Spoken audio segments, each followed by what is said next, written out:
రాష్ట్రంలో నిరుద్యోగులంతా ఎప్పుడెప్పుడా అని ఎదురు చూస్తున్న మెగా డిఎస్సీపై మంత్రి నారా లోకేష్ కీలక వ్యాఖ్యలు చేశారు. ఆయన అసెంబ్లీలో మాట్లాడుతూ వచ్చే అకాడమిక్ ఇయర్ నాటికి డిఎస్సీ రిక్రూట్మెంట్ ప్రక్రియను పూర్తి చేస్తామని తెలిపారు.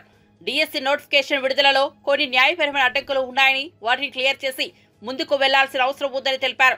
గత ప్రభుత్వ హయాంలో టీచర్లపై పెట్టిన కేసులను కూడా తమ ప్రభుత్వం ఎత్తివేసిందని భరోసానిచ్చారు. రాష్ట్ర వ్యాప్తంగా అన్ని ప్రభుత్వం పాఠశాలల్లో సౌకర్యాల పర్యవేక్షణకు కొత్త వ్యవస్థ తీసుకొస్తామని తెలిపారు. కూటమి ప్రభుత్వంలో ఉపాధ్యాయులపై వేధింపులు ఉండవని అన్నారు. వైసీపీ ప్రభుత్వం డిఎస్సీ అభ్యర్థులను నమ్మించి మోసం చేసిందని ఫైర్ అయ్యారు. అదేవిధంగా అభ్యర్థుల వయసు మినహాయింపు విషయంలో సీఎం చంద్రబాబుతో త్వరలోనే చర్చిస్తామని, జీవో నెంబర్ 177కు ప్రత్యామ్నాయం తీసుకొస్తామని మంత్రి నారా లోకేష్ స్పష్టం చేశారు. 1,80,000 పోస్టులు మనం భర్తీ చేసుకుంటాం జరిగింది. ఇదొక చరిత్ర అధ్యక్ష. అంతేకాకుండా అధ్యక్ష, పెద్దలు ఇప్పుడే మాట్లాడుతున్నాను అడిగారు అధ్యక్ష, గత ప్రభుత్వంలో ఎన్ని పోస్టులు భర్తీ చేశారని అడిగారు అధ్యక్ష.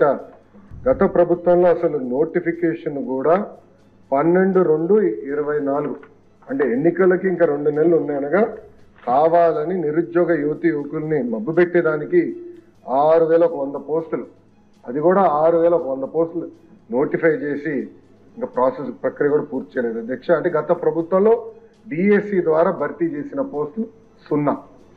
అందుకే అధ్యక్ష, తెలుగుదేశం, జనసేన, భారతీయ జనతా పార్టీ కలిసికట్టుగా మొన్న ఎన్నికలు గెలిచిన వెంటనే తొలి సంతకం మెగా డిఎస్సి పైన గౌరవ ముఖ్యమంత్రి వర్యులు చంద్రబాబు నాయుడు గారు సంతకం పెడతాం జరిగింది అధ్యక్ష. దాంట్లో మాధవి గారు కొన్ని విషయాలు అడిగారు. ఒకటి, ఏజ్ రిలాక్సేషన్ చేస్తే బాగుంటుందని కోరారు అధ్యక్ష. ఇది ఆల్రెడీ ఫైల్ సర్క్యులేషన్లో ఉంది, గౌరవ ముఖ్యమంత్రి గారి దగ్గర ఉంది. ఆ ఫైల్ సర్క్యులేట్ అయినా తిరిగి వచ్చిన తర్వాత ఎంత ఏజ్ రిలాక్సేషన్ చేశామనే దానికి నేను సమాధానం చెప్పగలుగుతా అధ్యక్ష. అదేవిధంగా అధ్యక్ష, పల్లా శ్రీనివాస్ గారు కూడా ఎప్పటికలా ఈ డిఎస్సి ప్రక్రియ పూర్తి చేస్తానని కోరారు. కొన్ని విషయాలు లీగల్ వెళ్ళాము. నేను అనుకుంటాం నెక్స్ట్ అకాడమిక్ ఇయర్ ప్రారంభమైన 1 నెల అటు ఇటుగా డిఎస్సి పూర్తి చేయాలనే లక్ష్యంగా మేమందరం పనిచేస్తున్నాం అధ్యక్ష. ప్రధానంగా నేను ఇక్కడ చెప్పదలుచుకుంది ఏంటంటే 1994 నుంచి డిఎస్సి పైన పడిన కేసులని వివరాలు మేము తెప్పించుకుని ఎందుకు పడింది, దానివల్ల ఎందుకు డిఎస్సి లేట్ అయింది, అది జరగకుండా పకడ్బందీగా జిఏ ఇవ్వాలి, నోటిఫికేషన్ ఇవ్వాలి లక్ష్యంతో మేము పనిచేస్తున్నాం. ఎందుకంటే లక్ష కళలతో మన ప్రభుత్వం పైన నిరుద్యోగ యువకులు ఆశలు పెట్టుకున్నారు. ఆ ఆశలు వృధా చేయకూడదు. చిత్తశుద్ధితో డిఎస్సి నిర్వహించి ఉపాధ్యాయులు మనకి అవసరం ఉంది అధ్యక్ష. అందుకే పకడ్బందీగా ఈ కార్యక్రమం పూర్తి చేస్తాం. ఇప్పుడే సురేష్ గారు ఒక ప్రశ్న అడిగారు అధ్యక్ష, జియో 117 గురించి ఆయన ప్రశ్న అడిగారు. దానికి సమాధానం చెప్పే ముందర ప్రధానంగా గత ప్రభుత్వం ఉపాధ్యాయులను ఎట్లా హెరాస్ చేశారో మనందరం చూసాం అధ్యక్ష. వాస్తవం మాటలు చెప్పాలంటే సమాజంలో మార్పు గత ప్రభుత్వంలో వచ్చిందంటే దాని కారణం ఉపాధ్యాయులు అధ్యక్ష. ఆ రోజు పెద్ద ఎత్తున రోడ్డెక్కి ధర్నా చేసి వాళ్ళ హక్కుల కోసం పోరాడారు. ఆ రోజు నుంచి ప్రజలు అందరు కూడా రోడ్డెక్క మొదలుపెట్టారు అధ్యక్ష. సో ఉపాధ్యాయుల్ని కూడా రాబోయే రోజుల్లో ఈ ఆంధ్రప్రదేశ్ మోడల్ ఆఫ్ ఎడ్యుకేషన్ లో భాగస్వామ్యం చేయాల్సిన అవసరం ఉంది అధ్యక్ష. గత ప్రభుత్వంలో అధ్యక్ష సుమారుగా 6 లక్షల మంది విద్యార్థులు ప్రభుత్వ పాఠశాలలో తగ్గిపోయారు అధ్యక్ష. ఇది ఆందోళనకరమైన పరిస్థితి. సో దీన్ని కూడా నేను కొన్ని టార్గెట్స్ పెట్టుకున్నాము. ముందల విద్య నాణ్యత పెంచాల్సిన అవసరం ఉంది. జియో 117కి ఆల్టర్నేటివ్ తీసుకురాల లక్ష్యంతో ఆల్రెడీ మేము పనిచేస్తున్నాం. ఇప్పటికీ సంఘాలతో అనేక మార్లు మీటింగ్లు కూడా కమిషనర్ గారి నాయకత్వంలో పెడతాం కూడా జరిగింది అధ్యక్ష. గత ప్రభుత్వం లాగా ఉపాధ్యాయుల కోసం తలుపులు మేము మూసేలేదు అధ్యక్ష. ప్రతి వారం ఫ్రైడే 11 నుంచి 2 వరకు మా తలుపులు ఉపాధ్యాయుల కోసం తెరుస్తున్నాయి. వాళ్ళ సమస్యలు మేము తెలుసుకుంటున్నాం. ఒకవేళ వాళ్ళు రాకపోతే మా కమిషనర్ గారే సంఘానికి ఫోన్ చేసి మీరు ఎందుకు రాలేదు, మీకు టైం ఇచ్చాం కదా అని ఉల్టా మేమే ప్రశ్న అడిగి వాళ్ళని కూర్చోబెట్టుకుని, ఎందుకంటే మేము కూడా చాలా నేర్చుకోవాల్సిన అవసరం ఉంది అధ్యక్ష. ఎందుకంటే ఫీల్డ్లో ఉండేది ఉపాధ్యాయులు, సెక్రటరీలో ఉండేది మంత్రి గారు. ఫీల్డ్ రియాలిటీలు తెలుసుకోవాలంటే కంపల్సరీ ఉపాధ్యాయులతో మాట్లాడాల్సిన అవసరం ఉంది. నిరంతరం మేము చర్చిస్తున్నాం. గత 5 నెలలుగా చర్చలు జరుపుతున్నాం. జియో 117కి త్వరలోనే ఒక ఆల్టర్నేటివ్ తీసుకొస్తామని ఈ సభాముఖంగా ఉపాధ్యాయులకి గౌరవ సభ్యులు సురేష్ గారు కూడా నేను హామీ ఇస్తున్నా అధ్యక్ష. ప్రధానంగా అధ్యక్ష, హెరాస్మెంట్ అనేది ఉండకూడదు. ఉపాధ్యాయుల బాధ్యత పిల్లలకి చదువు చెప్తాం. ఇన్ఫ్రాస్ట్రక్చర్ మానిటరింగ్ మేనేజ్మెంట్ మొత్తం ఇతర రాష్ట్రాల ఎస్టేట్ మేనేజర్స్ అనే పేరుతో అది మానిటర్ చేస్తున్నారు అధ్యక్ష. అట్లా ఒక ఆల్టర్నేటివ్ తీసుకురావాల లక్ష్యంతో మేము పనిచేస్తున్నాం. ఇప్పటికీ బాత్రూమ్ ఫోటోలు ఇవన్నీ కూడా ఉపాధ్యాయుల బాధ్యత కాదని చాలా స్పష్టంగా నేను చెప్తాను జరిగింది అధ్యక్ష. సో చాలా క్లియర్ గా ఆంధ్రప్రదేశ్ మోడల్ ఆఫ్ ఎడ్యుకేషన్ తీసుకొచ్చే బాధ్యత మేము తీసుకుంటాం. అధికారంలోకి వచ్చిన తర్వాత కూడా చంద్రబాబు అబద్ధాలు ఆగలేదంటూ మాజీ మంత్రి గుడివాడ అమర్నాథ్ మండిపడ్డారు. గత వైఎస్ఆర్సీపీ ప్రభుత్వంపై తప్పుడు ప్రచారం చేశారని, రాష్ట్రం దివాలా తీసిందంటూ దుష్ప్రచారం చేశారని ధ్వజమెత్తారు. ఆయన మీడియాతో మాట్లాడుతూ 14 లక్షల కోట్ల అప్పు చేశారని చంద్రబాబు చెప్పారు. బడ్జెట్ ప్రసంగంలో 6,40,000 కోట్ల అప్పులు ఉన్నాయని చెప్పారు. ఎన్నికల హామీలను నిలబెట్టుకోలేక చంద్రబాబు అప్పులపై తప్పుడు లెక్కలు చెబుతున్నారని దుయ్యబట్టారు. ఉన్నటువంటి ప్రభుత్వం తీరా నిన్న బడ్జెట్ ప్రసంగం చూసిన తర్వాత, బడ్జెట్ బుక్ చూసిన తర్వాత అందులో ఎంత అప్పు ఉందని చెప్పారనంటే 6,40,000 కోట్ల రూపాయలు. ఎక్కడ 14 లక్షల కోట్లు, ఎక్కడ 6,40,000 కోట్లు? అంటే ప్రజల్ని ఏమార్చాలని, ఎన్నికల్లో వారు ఇచ్చినటువంటి హామీని నిలబెట్టుకోలేనటువంటి పరిస్థితుల్లో ఇంత పెద్ద ఎత్తున అప్పులు ఉన్నాయి, మన హామీలు నిలబెట్టుకోగలమా లేదా? గత అసెంబ్లీ సమావేశాల్లో వారు చెప్పిందేంటి? దానికి సంబంధించినటువంటి లెక్కలన్నీ కూడా అసెంబ్లీలో వారు మాట్లాడుతూ ప్రెజెంటేషన్ ఇస్తూ అది నాకు చూస్తే భయం వేస్తుందని చెప్పినటువంటి మాట మాట్లాడారు. మనందరం కూడా చూసాం. గతంలో 14 సంవత్సరాలు ముఖ్యమంత్రిగా పనిచేసినటువంటి వ్యక్తి, దాదాపు 15 సంవత్సరాలు ప్రతిపక్ష నాయకుడిగా పనిచేసినటువంటి వ్యక్తి, 45 సంవత్సరాల రాజకీయ అనుభవం ఉందని చెప్పుకునేటువంటి వ్యక్తి, ఎన్నికలకు వెళ్లే ముందు మీరు ఇచ్చినటువంటి హామీలన్నీ కూడా అసలు మేము అమలు చేసినటువంటి సంక్షేమ పథకాలతో పోలిస్తే 3 రెట్లు 4 రెట్లు ఎక్కువ హామీలు ఇచ్చి అధికారంలోకి వచ్చి, తీరా అధికారంలోకి వచ్చిన తర్వాత అసెంబ్లీలో ఏం చెప్తారు? నాకు బడ్జెట్ చూస్తే, నాకు ఫైనాన్సెస్ చూస్తే భయం వేస్తుందని చెప్పి ప్రజల్ని ఏమార్చేటువంటి ప్రయత్నం చేశారు. పోనీ వారు చెప్పినట్టుగా పోనీ 14 లక్షల కోట్ల రూపాయలు అప్పు ఉందా? పోనీ కనీసం 12.5 లక్షల కోట్ల అప్పు ఉందా? పోనీ కనీసం 11 లక్షల కోట్ల రూపాయలు అప్పు ఉందా అంటే లే. మొత్తం అప్పు బడ్జెట్లో వారు చూపించినటువంటిది 6,46,000 కోట్ల రూపాయలు మాత్రమే అప్పు చూపించారు. పోనీ ఇది కూడా కేవలం 2019 నుంచి 2024 వరకు గడిచినటువంటి 5 సంవత్సరాల్లో తీసుకున్నటువంటి అప్పు అంటే కాదు. 2014 నుంచి 2019 వరకు ఆ రోజు మనం నూతనంగా రాష్ట్రం ఏర్పాటు అయిన తర్వాత దాదాపు 1,10,000 కోట్ల రూపాయలతో మనం నూతనంగా రాష్ట్రం ఏర్పాటైతే 2019లో మేము అధికారంలోకి వచ్చేటువంటి సమయానికి దానికి ఆ రోజుకి ఉన్నటువంటి అప్పు 3,13,000 కోట్ల రూపాయలు. 3,13,000 కోట్ల రూపాయల అప్పుతో మాకు 2019వ సంవత్సరంలో మేము అధికారంలోకి వచ్చేటువంటి సమయానికి మాకు ఆ రోజు మా మీద ఉన్నటువంటి మేము అధికారంలోకి వచ్చినటువంటి సమయానికి ఉన్నటువంటి ప్రభుత్వం మీద ఉన్నటువంటి అప్పు ఈ 5 సంవత్సరాల్లో అది.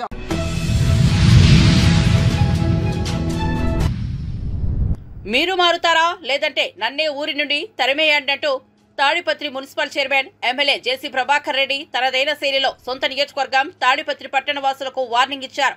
వీధుల్లో చెత్త వేయొద్దంటే వేస్తున్నారని ఆగ్రహం వ్యక్తం చేశారు. వీధుల్లో చెత్త వేస్తే నీళ్లు కరెంట్ కట్ చేయిస్తారని హెచ్చరించారు.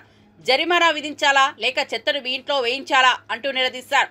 బీటెక్ చదివిన యువతి దీపాంతలు అమ్ముకొని జీవిస్తోందని నేను అభినందించానని, అయితే నేను ఇచ్చిన స్థలంలో కాకుండా రోడ్ల పైన పెట్టి వాటిని విక్రయిస్తోంది. ఇక బీటెక్ చదివి ఏం లాభం అన్నారు. ద్విచక్ర వాహనాలను ఎక్కడ పడితే అక్కడ పెడుతున్నారని మండిపడ్డారు. చదువుకున్న వారు కూడా పారిశుద్ధ్యం పరిరక్షణ చర్యలు పాటించకపోతే ఎలా అని ప్రశ్నించారు. పట్టణ ప్రజలు ఎక్కడ పడితే అక్కడ చెత్త వేస్తే కఠిన చర్యలు ఉంటాయని సీరియస్ అయ్యారు. ఊరిని మోడిఫై చేయాలా? నేను అట్లా ఒక ప్యాంప్లెట్ కూడా వదులుతున్నా, వస్తాది. చెత్త వేస్తున్నారు, ఎన్నిసార్లు చెప్పాలా వేయొద్దనే. నేను దాంట్లో మీకు 4 ఆప్షన్లు ఇచ్చిన. ఫస్ట్ ఆప్షన్, నీళ్లు కట్ చేస్తాం మీరు చెత్త వేస్తే. సెకండ్ ఆప్షన్ కరెంట్ కట్ చేస్తాం, లేదంటే మీరే చెప్పాలా ఫైనా, లేదంటే చెత్త మీ ఇంట్లోకే. ఎన్నిసార్లు చెప్పాలా? ఈసారిగా ఒకటే డిసైడ్ చేసుకున్నా, మీరు మారుతారా లేకపోతే నన్ను ఊరు ఇడిపిస్తారా? మీరు మారుతారా లేదంటే నన్ను ఊర్లోంచి తరిమేయండి. చాలా స్ట్రిక్ట్ గా ఉంటా. మోటార్ సైకిల్ చక్కగా పెట్టలేరా? ఏడికి చదువుకున్నారు? ఇందాక బీటెక్ పాప దీపాలు అన్నీ అమ్ముతుంది, ఎంతో సంతోషపడినా అంత సంతోషపడి ఆ పాప మళ్ళీ వేరే స్థలం ఇచ్చేస్తే మళ్ళీ ఆడ పెట్టింది. ఏమిటికి బీటెక్? నేను ఒకటే కొడతాను, మీరు వద్దంటే నేను ఊరు వదిలిపెట్టుకోను, నాకేం అవసరం లేదు. మీరు ఒకటే రెండే ఉండే ఆప్షన్లు. ఊరి వదిలిపెట్టమంటే పోతాను, హ్యాపీగా పోతాను. నేనేదో చేయాలనుకుంటున్నా, వద్దనుకుంటే చెప్పండి, హాయిగా ఉండండి. మీరు శివాలయం పోతే పాలు తాగుతారు, అన్ని తాగుతారు, అడేసి వస్తారు. అది తీసుకొని ఎవడు ఎత్తే నా కొడుక. మున్సిపల్ వాడు ఊడ్చేవాడికి పర్మనెంట్ వరకు 93,000. మీ ఇంజనీరింగ్ చదువుకుంటే రావడానికి 20, 30, 40 వచ్చేది. బాధ అవుతుంది. మీరు నేను చెప్పినట్లు వింటారా లేదంటే నన్ను తప్పించండి, తొందర ఏం లేదు. రెండే మార్గాలు, మీరు మారుతారా లేదంటే నన్ను ఊర్లోంచి తరమండి. రెండే ఆప్షన్లు.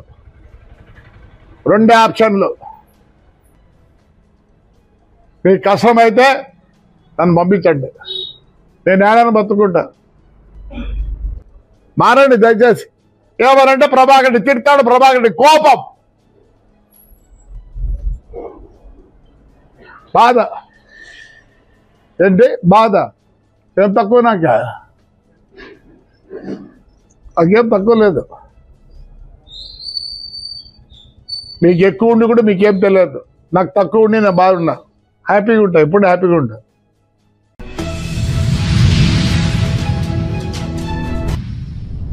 ఏపీలో అసెంబ్లీ బడ్జెట్ సమావేశాలు కొనసాగుతున్నాయి. అసెంబ్లీ సమావేశంలో ప్రశ్నోత్తరాల సమయం కొనసాగుతోంది.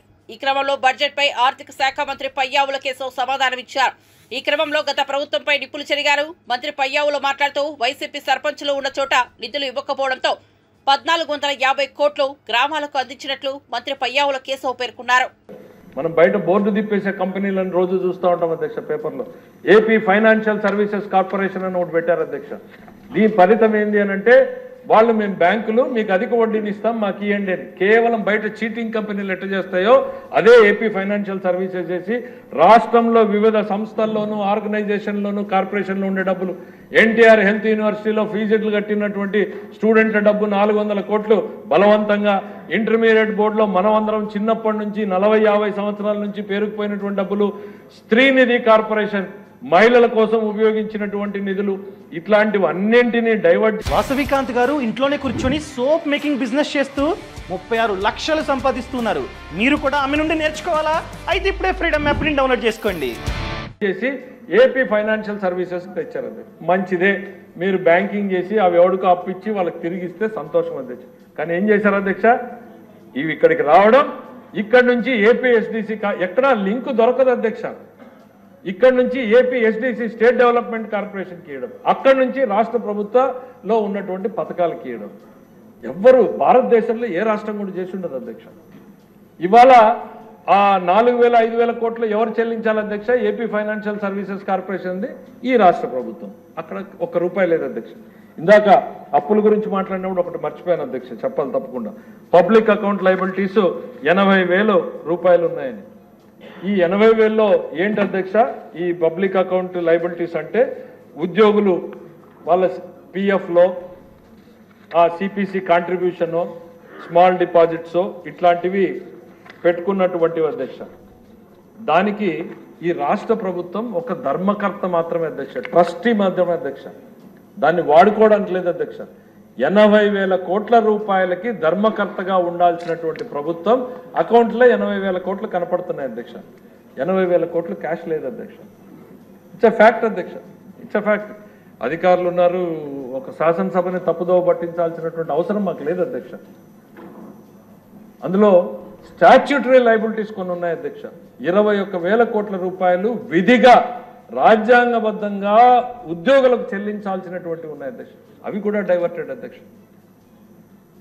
అంటే ఇవన్నీ అర్థం చేసుకోవడానికి మేమేమి ఆర్థిక శాస్త్రవేత్తలం కాదు అధ్యక్ష.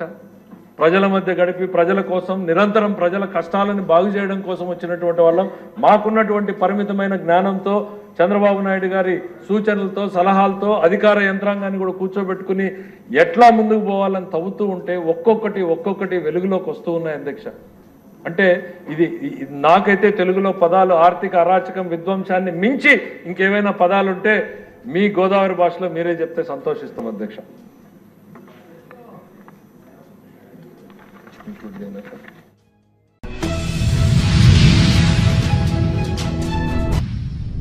బడ్జెట్ పై బహిరంగ చర్చకు సిద్ధమంటూ సీఎం చంద్రబాబుతో సహా మంత్రులకు మాజీ మంత్రి కాకాని గోవర్ధన్ రెడ్డి సవాల్ విసిరారు. ఆయన మీడియాతో మాట్లాడుతూ సూపర్ 6 పథకాలు అమలు చేసే అవకాశం లేదని, అందుకు ఈ బడ్జెట్ ప్రవేశపెట్టిన తీరే నిదర్శనమన్నారు. శాసన మండలిలో బడ్జెట్ పై మాజీ ఆర్థిక మంత్రి యనమల రామకృష్ణుడు చేసిన ప్రసంగాన్ని కాకాని ఖండించారు. 40,454 కోట్ల రూపాయలకు సంబంధించినటువంటి ఆపరేషన్స్ కమెన్స్ అయ్యాయి. మెమరాండం ఆఫ్ అండర్స్టాండింగ్ కాదు, వాళ్ళు దానికి సంబంధించినటువంటి ఉత్పత్తులు ప్రారంభించారు. అంత పెట్టుబడులు తీసుకొచ్చి అది mega and large and mega projects గురించి మాట్లాడుతున్నాను. లార్జ్ అండ్ మెగా ప్రాజెక్ట్స్కు సంబంధించి 80,454 కోట్ల రూపాయలకు సంబంధించినటువంటి పెట్టుబడులతో ఆ కంపెనీలు వాటి పనులు ప్రారంభించి పనులు జరుగుతున్నాయి. ఈరోజు ప్రోడక్ట్స్ ఈరోజు వాటికి సంబంధించినటువంటి ఆ కమెన్స్ అనేటువంటి సందర్భం. దాంతోపాటు 3,94,000 ఎంఎస్ఎంఈస్ ప్రారంభమైనాయి. ఈరోజు micro small and medium entrepreneurs ఏదైతే ఉందో వాళ్ళు దాదాపుగా 3,94,000 యూనిట్లు ప్రారంభమయ్యాయి. కాబట్టి ఈరోజు ఏ విధంగా అభివృద్ధి చెందింది, ఏ విధంగా అభివృద్ధి ఉంది అనేటువంటి దాన్ని చూడాలంటే ఈరోజు నువ్వు అభివృద్ధితో పోల్చుకుంటే ఈరోజు ఒక్కసారి చూస్తే ఏదైతే గ్రాస్ వాల్యూ యాడెడ్ ఉందో ఆ గ్రాస్ వాల్యూ యాడెడ్ చూస్తే స్టేట్ కంట్రిబ్యూషన్ ఏ విధంగా ఉంది అని చూస్తే నేషనల్ కంట్రిబ్యూషన్కి gross value added of national gross value యాడెడ్కి ఈరోజు గ్రాస్ స్టేట్ వాల్యూ యాడెడ్ ఏ విధంగా ఉందంటే మన కంట్రిబ్యూషన్ ఏ విధంగా ఉందంటే 2014 నుంచి 2019 వరకు జీబీఏకి సంబంధించినటువంటి స్టేట్ కంట్రిబ్యూషన్ వచ్చి 2.86% చంద్రబాబు నాయుడు గారు ముఖ్యమంత్రిగా ఉన్నప్పుడు. జగన్మోహన్ రెడ్డి గారు ముఖ్యమంత్రి అయిన తర్వాత 2019 నుంచి 2024 వరకు 4.07%. అంటే నీ హయాంలో కేవలం 2.86% మాత్రమే నేషనల్ జీవీఏకి మన కంట్రిబ్యూషన్ ఉంటే జిఎస్వీఏ కంట్రిబ్యూషను. ఈరోజు జగన్మోహన్ రెడ్డి గారు ముఖ్యమంత్రి అయిన తర్వాత 2019 నుంచి 2024 వరకు మన కంట్రిబ్యూషన్ ఏదైతే ఉందో గ్రాస్ వాల్యూ యాడెడ్ మీద 4.07. అంటే దాదాపుగా నీకున్నటువంటి దానికన్నా కూడా ఈరోజు 1.2% పెరిగినటువంటి పరిస్థితి. కాబట్టి ఈరోజు ప్రతి ఒక్కటి చూస్తే దానికన్నా 45% అధికమైంది గతంలో నువ్వు ఉన్నటువంటి దానికన్నా. కాబట్టి ఏదో మాట్లాడేస్తామో ఏదో చేస్తామో అనేటువంటి విషయం కాకుండా ఈరోజు మేము మీకు సూటిగా చెప్పేది, మీరు మాట్లాడేటప్పుడు కానీ మాట్లాడించేటప్పుడు కానీ మీరు ఏ విధంగానైనా సరే ఒక నిర్ణయానికి వచ్చేసారు. ప్రజలకు మనం సూపర్ 6 ఇవ్వకూడదు, ఇవ్వడానికి వీలు లేదు, దాని ప్రకారం మీరు నడుచుకుంటున్నారు. ఏమీ అభ్యంతరం లేదు. మీరు ప్రజల పాపం ఓట్లు వేశారు. ఈరోజు అమాయకంగా మిమ్మల్ని చూసి వాళ్ళు బలైపోతున్నారని చెప్పి మాకు బాధ ఉంది కాబట్టి మేము ప్రశ్నిస్తున్నాం. మీరు మోసం చేస్తారని చెప్పినటువంటిది ఆనవాయితీ, చంద్రబాబు నాయుడు గారు ఆనవాయితీ, కొత్తగా వచ్చినటువంటిది ఏం లేదు. దానిని మోసం చేయడానికి ఆ సూపర్ 6 ఎగ్గొట్టడానికి మీరు ప్రత్యామ్నాయాలు ఆలోచన చేస్తూ ఆ బురద వైఎస్ఆర్ కాంగ్రెస్ పార్టీ మీద జగన్మోహన్ రెడ్డి గారి మీద వేసి ఏదో ఒక విధంగా పబ్బం గడుపుకోవాలనేటువంటి ఆలోచన చేయడం శోచనీయం. ఇది మీకు తగదు అని చెప్పి తెలియజేస్తున్నాం. కాబట్టి దీని మీద ఎటువంటి బహిరంగ చర్చ కానీ నిన్న జగన్మోహన్ రెడ్డి గారు సుదీర్ఘంగా మీరు పొందుపరిచినటువంటి మీరు ప్రజెంట్ చేసినటువంటి బడ్జెట్ ప్రకారం దాని ప్రకారం ఇస్తే మరలా మీరు శాసన మండలిని ఏదో ఒక విధంగా దానిని తప్పుదారి పట్టించి దాన్ని ఏదో ఒక విధంగా 14 లక్షల కోట్లు 10 లక్షల కోట్లు ఏదో ఎక్కువ అప్పులు అయిపోయినాయి, రాష్ట్రానికి సంబంధించి అభివృద్ధి జరగలేదు, అసలు క్యాపిటల్ అవుట్లైనే లేదు. కాబట్టి మేమేదో బ్రహ్మాండంగా చేసాం. ఆర్థిక రంగం ఈరోజు మరలా చెప్తున్నాం, చంద్రబాబు నాయుడు కన్నా జగన్మోహన్ రెడ్డి గారి హయాంలో సమర్థవంతంగా పనిచేసింది.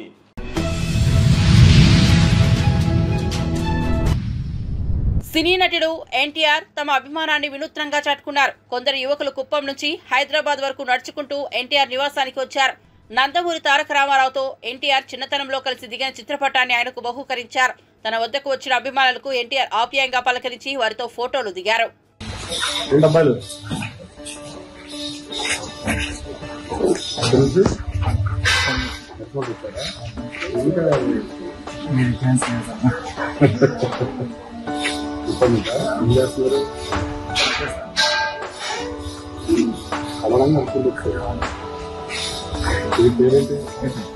హరికృష్ణ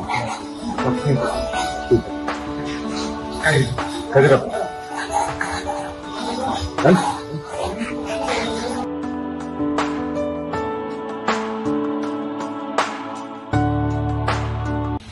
రెండు అబ్బాయిలు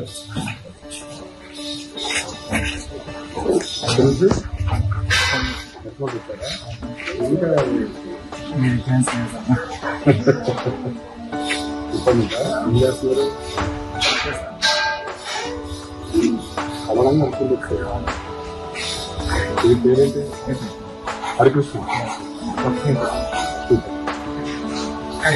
కదిరప్ప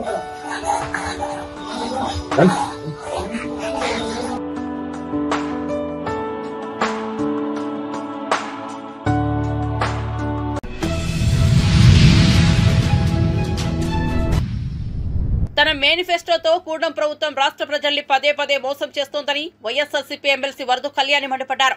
మెడికల్ కాలేజీ నిర్మాణంపై మండలిలో చర్చ జరిగింది. చర్చలో ఆరోగ్య శాఖ మంత్రి సత్యకుమార్ ఊగిపోతూ మాట్లాడారు. మంత్రి సత్యకుమార్ వ్యాఖ్యలకు నిరసనగా వైఎస్ఆర్సీపీ ఎమ్మెల్సీలు మండలి నుంచి వాకౌట్ అయ్యారు. అనంతరం ఏర్పాటు చేసిన మీడియా సమావేశంలో వైఎస్ఆర్సీపీ ఎమ్మెల్సీలు మీడియాతో మాట్లాడారు. ఎమ్మెల్సీ వరదు కళ్యాణి మాట్లాడుతూ కూటం ప్రభుత్వం అధికారంలోకి వచ్చి 10 నెలలు అవుతోంది. ఈ 10 నెలల కాలంలో కుటుంబానికి ఇచ్చింది ఒక్క సిలిండరే. 3 సిలిండర్లు ఇస్తామని చెప్పిన మీరు ఒక్క సిలిండరే ఎందుకు ఇచ్చామని ప్రశ్నిస్తున్నా మంత్రి సత్యకుమార్ నుంచి ఎలాంటి స్పష్టత రాలేదు. 95 కోట్లు కూడా నిధులు విడుదల చేశారు అధ్యక్ష. అసలు చంద్రబాబు నాయుడు గారు జూన్లో ముఖ్యమంత్రి అయ్యారు అధ్యక్ష. మార్చికి 10 నెలలు అవుతుంది అధ్యక్ష. అంటే 10 నెలల్లో కేవలం ఒక సిలిండరే ఇస్తున్నామనేసి చెప్పడం జరిగింది అధ్యక్ష. ఈ 10 నెలల పాటు ఒక కుటుంబం ఒకే ఒక గ్యాస్ సిలిండర్తో వంట చేసుకోవాలి అనేసి ప్రభుత్వం చెప్తుంది అధ్యక్ష. ఇది నిజంగా భావ్యమేనా అధ్యక్ష? నేను అడుగుతున్నాను. ఇది ఇలా ఒక సిలిండర్తో వంట చేసుకోవడం సాధ్యమేనా అధ్యక్ష? అది నేను అడుగుతున్నాను అధ్యక్ష. అలాగే దీపం 2 పథకం అంటే నేను ఏదో అనేసుకున్నాను అధ్యక్ష. కానీ దీపం 2 అంటే 2 సిలిండర్లు ఇవ్వకుండా ఒక సిలిండర్ మాత్రమే ఇవ్వడం అనేసి వీళ్ళు చెప్పిన దాన్ని బట్టి నాకు అర్థమైంది అధ్యక్ష. అసలు ఈ ఆర్థిక సంవత్సరంలో 3 సిలిండర్లు ఇవ్వాలి. వాళ్ళు ఇచ్చిన ప్రకారం బ్లాక్ పీరియడ్స్ ప్రకారం తీసుకున్న అధ్యక్ష ఆగస్టు నవంబర్ 2వ block period, December to March 3వ బ్లాక్ పీరియడ్. అలాగైతే 2 ఇవ్వాలి. కానీ మార్చ్ 31 వరకు ఒక సిలిండరే ఇస్తున్నారు. మిగతా 2 సిలిండర్స్ ఇచ్చే ఆలోచన ఉందా లేదా? ఎందుకంటే వీళ్ళు అధికారంలోకి వచ్చాక 10 నెలలు అవుతుంది ఈ అకాడమిక్ ఇయర్లో. ఇంకో విషయం ఏంటంటే జూన్ నుంచి అసలు ఈ 10 నెలలు అవుతున్నా ఒకే ఒక సిలిండర్ కోసం వీళ్ళు నిధులు విడుదల చేయడము, జీవో విడుదల చేయడం సమంజసమేనా అడుగుతున్నాను. ఎంతమందికి, మాది 2వ క్వశ్చన్ ఒకటి ఉంది అధ్యక్ష, ఎంతమందికి లబ్ధిదారులు ఉన్నారు అని అడిగాం అధ్యక్ష. దానికి మంత్రి గారు అయితే సమాధానం చెప్పలేదు అధ్యక్ష. అర్హత ఉండే విధంగా అంటున్నారు తప్ప. అసలు అధ్యక్ష ఈ రాష్ట్రంలో కానీ దేశంలో కానీ ఎక్కడైనా లబ్ధిదారుల సంఖ్య లేకుండా ఏ పథకమైనా ఉంటుందా? కానీ ఈ ప్రభుత్వం లబ్ధిదారుల సంఖ్య అనేది చెప్పలేదు అధ్యక్ష. అసలు పెన్షనర్స్ ఎంతమంది ఉన్నారని చెప్తారు గవర్నమెంట్. అలాగే ఎందుకు అధ్యక్ష అన్న క్యాంటీన్ లో ఎంతమందికి భోజనం పెడుతున్నారు కూడా చెప్తారు, చెప్పాలి. అదే అధ్యక్ష ఎంతమంది లబ్ధిదారులు అనేది మాకు స్పష్టంగా కావాలి అధ్యక్ష. అలాగే అసలు 3 సిలిండర్లు ఇవ్వాలంటే యాక్చువల్ గా 4115 కోట్లు అవసరం అధ్యక్ష. మరి ఆ నిధులు విడుదల చేసే ఆలోచన ఏమైనా ఈ ప్రభుత్వానికి ఉందా లేదా? ఇంకోటి డబ్బులు అధ్యక్ష గ్యాస్ కంపెనీలకి రిలీజ్ చేస్తామని చెప్తున్నారు అధ్యక్ష. ఉచితం అంటే లబ్ధిదారుడికి ఉచితంగా సిలిండర్ ఇవ్వాలి, లబ్ధిదారుడు అకౌంట్ లోకి డబ్బులేనే ఇవ్వాలి. అది మానేసి గ్యాస్ సిలిండర్స్ కి ఇవ్వడం ఏంటో నాకు అర్థం కావట్లేదు అధ్యక్ష. అసలు మేమే గ్యాస్ కంపెనీలు కట్టడం ఏంటి అధ్యక్ష? ఇది మా డౌట్ కాదు అధ్యక్ష. ఈవెన్ తెలుగుదేశం పార్టీ ఎమ్మెల్యేలు కూడా ఈ డౌట్ పడుతున్నారు. జ్యోతిర్మయి గారు ఆ రోజు మీటింగ్ లో చెప్పారు కదా అధ్యక్ష, మీరు విన్నారో లేదో, లబ్ధిదారుల నుంచి డబ్బులు కట్టించుకోవడం ఏంటని జ్యోతిర్మయి నెహ్రూ గారు వాళ్ళ ఎమ్మెల్యే గారే అన్నారు అధ్యక్ష. ఉచితం అంటే ఉచితంగా ఇవ్వాలి. నేను నిర్మోహమాటంగా ముఖ్యమంత్రి గారిని నిలబెట్టైనా ఈ విధానం.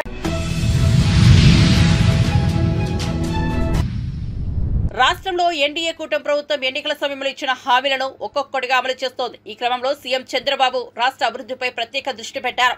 ఇదిలా ఉంటే తాజాగా మంత్రి నారాయణ ప్రభుత్వ చదివే విద్యార్థులకు శుభవార్త చెప్పారు. ప్రభుత్వ జూనియర్ కళాశాలల్లో ఉత్తీర్ణత శాతం పెంపొందించేందుకు నారాయణ విద్యా సంస్థల నుంచి పూర్తి సహకారం అందిస్తామని మంత్రి పొంగూరు నారాయణ తెలిపారు. పోటీ పరీక్షలకు అవసరమైన మెటీరియల్ కూడా నారాయణ గ్రూప్ నుంచి అందిస్తామని అన్నారు. Intermediate board commissioner Krithika Shukla వినతి మేరకు మంత్రి నారాయణ ఈ నిర్ణయం తీసుకున్నట్లు తెలిపారు. విజయవాడలోని మేరీ సెల్ఠా కాలేజీలోని ఆడిటోరియంలో ఇంటర్ బోర్డు నిర్వహించిన వర్క్షాప్లో మంత్రి నారాయణ పాల్గొని అధ్యాపకులకు కీలక సూచనలు చేశారు. పేదలు నిరుపేదలు వీళ్ళ సమాజంలో పేదలు నిరుపేదలు ఎక్కువ మంది వీళ్ళు ఉన్నారు. వీళ్ళ ఆర్థిక స్థితి పెరిగితే రాష్ట్రం యొక్క రాష్ట్రం డెవలప్ అయినట్టు.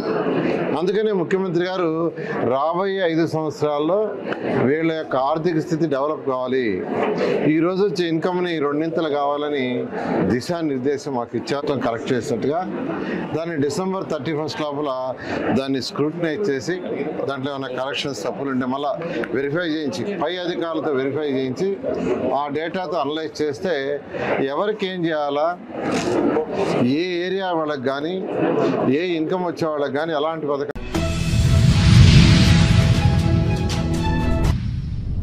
కూటమి ప్రభుత్వం ప్రవేశపెట్టిన బడ్జెట్ వల్ల ప్రజలకు ఒరిగిందేమీ లేదని మాజీ మంత్రి ఆదిమూలపు సురేష్ మండిపడ్డారు. ఆయన తాడేపల్లిలోని వైఎస్ఆర్సీపీ కేంద్ర కార్యాలయంలో మీడియా సమావేశంలో మాట్లాడుతూ ప్రజలకు ఉపయోగపడేలా బడ్జెట్ ఏమాత్రం ఆశాజనకంగా లేదన్నారు. సూపర్ 6 హామీలకు బడ్జెట్తో తగిన కేటాయింపులు జరపలేదు, ఏరు దాటాక బోర్డు వల్లన్న అన్నట్లుగా ప్రభుత్వ తీరు ఉందంటూ ఆక్షేపించారు. ప్రభుత్వ పాఠశాలలను నిర్వీర్యం చేసేలా కూటమి సర్కారు వ్యవహరిస్తోందన్నారు. పేదలకు ఇచ్చిన హామీలకు తగ్గట్లుగా బడ్జెట్లో కేటాయింపులు జరగలేదన్నారు. ప్రతి పేద విద్యార్థిని సూపర్ స్టూడెంట్గా తీర్చిదిద్దాలని జగన్ తప్పించారు. కూటమి ప్రభుత్వంలో విద్యా వ్యవస్థను చిన్నాభిన్నం చేస్తున్నారని ఆదిమూలపు ధ్వజమెత్తారు. 2024-25 సంవత్సరానికి గాను అంటే అధికారంలోకి వచ్చిన తర్వాత 5 నెలలు గడిచిన తర్వాత మిగిలిన 4 నెలల కోసం బడాయి గొప్పలు పోతూ వాస్తవాలకు ఏమాత్రం దగ్గరగా లేకుండా వారు ఇచ్చినటువంటి హామీలను నిలబెట్టే ప్రయత్నం ఏమాత్రం చేయకుండా వారు బడ్జెట్ ప్రవేశపెట్టడం చాలా చాలా విచారకరం. ఈ రాష్ట్ర ప్రజలందరినీ కూడా తీవ్ర నిరుత్సాహానికి నైరాశ్యానికి నెట్టివేసిందనే విషయం నేను ప్రత్యేకంగా చెప్పాల్సినటువంటి అవసరం లేదు. ఎందుకంటే ముఖ్యమంత్రి గారు పదే పదే చెప్తా ఉంటారు. చంద్రబాబు నాయుడు గారు ప్రతిసారి ఆయన వచ్చినప్పుడల్లా ఏదో ఒక కొత్త పదం పట్టుకొస్తారు. 2020 ఒక విజన్ అంటారు, లేకపోతే లో హ్యాంగింగ్ ఫ్రూట్స్ అంటారు, లేకపోతే ఇప్పుడు 2047 విజన్ అంటారు. 2047లో ఆంధ్రప్రదేశ్ దేశంలో నంబర్ 1 అవుతుందంటే సంతోషమే. 2047 సంగతి పక్కన పెడదాం. మీకు ఇచ్చినటువంటి 5 సంవత్సరాల కాల పరిమితిలో 6 నెలలు అయిపోయింది. మిగిలిన 4.5 సంవత్సరాల కాలంలో మీరేం చేస్తూ ఉన్నారు? మళ్ళీ ఏమన్నా అంటే నాలెడ్జ్ ఎకానమీ అంటారు. కరెక్ట్ అబ్బా, నాలెడ్జ్ ఎకానమీ కొంచెం ఫర్దర్ యూ డిఫైన్. ముఖ్యమంత్రి గారు కానివ్వండి, ఎడ్యుకేషన్ మినిస్టర్ కానివ్వండి, ఈ కూటమి సర్కార్కి నేను చెప్తా ఉన్నాను, మీ నాలెడ్జ్ ఎకానమీ అనే కాన్సెప్ట్ మీద మీ యొక్క సిద్ధాంతం మీద మీరు ముందుకు పోతున్నప్పుడు the economy should be driven by information technology, biotechnology and does it not include education? మీ నాలెడ్జ్ ఎకానమీలో విద్యకు స్థానం లేదా అని చెప్పి నేను సూటిగా ప్రశ్నిస్తాం. నాణ్యమైన విద్యను అందించడానికి ముఖ్యంగా ప్రభుత్వ పాఠశాలల్లో చదువుతున్నటువంటి పేద విద్యార్థులకు మంచి వసతులతో పాటు వారికి ఉపాధ్యాయుల కొరత లేకుండా, ముఖ్యంగా national new education policy NEP 2020లో మరి పొందుపరిచినటువంటి ఆ యొక్క స్ట్రక్చర్ ఏదైతే ఉందో, ఎడ్యుకేషన్ స్ట్రక్చర్, దాన్ని అమలు చేసే ఒక కనీసమైనటువంటి బాధ్యత మీకు లేదా అని చెప్పి నేను ప్రశ్నిస్తా ఉన్నాను. ప్రతి చోట అబద్ధాలే, ప్రతి చోట వాస్తవం, మరి సత్యదూరమైనటువంటి మాటలు మాట్లాడతారు. సాక్షాత్తు ఫైనాన్స్ మినిస్టర్ ఆయన స్పీచ్లో ప్రభుత్వ మరియు ప్రైవేట్ పాఠశాలల్లో 1వ తరగతి నుంచి 12వ తరగతి వరకు చదివే పిల్లల తల్లులకు తల్లికి వందనం పథకం ద్వారా ఆర్థిక సహాయం అందిస్తూ మా ప్రభుత్వం సూపర్ 6 హామీని నెరవేరుస్తుంది. ఎంత పచ్చిదగా! సూపర్ 6 హామీలో అతి ముఖ్యమైనది ఇప్పుడే నేను చెప్పాను, ఈ యొక్క తల్లికి వందనం. ఇది అమలు చేస్తూ ఉన్నారంట. కనీసం బడ్జెట్ కేటాయింపులు కూడా వాస్తవానికి దగ్గర లేకుండా 13,000 కోట్లు కావాలంటే కేవలం 5,000 కోట్ల రూపాయలు మీరు చేస్తే, మీరు ఈ విధంగా ప్రజలను మభ్యపెట్టే కార్యక్రమం చేస్తూ ఉన్నారంటే నిజంగా సిగ్గుచేటు.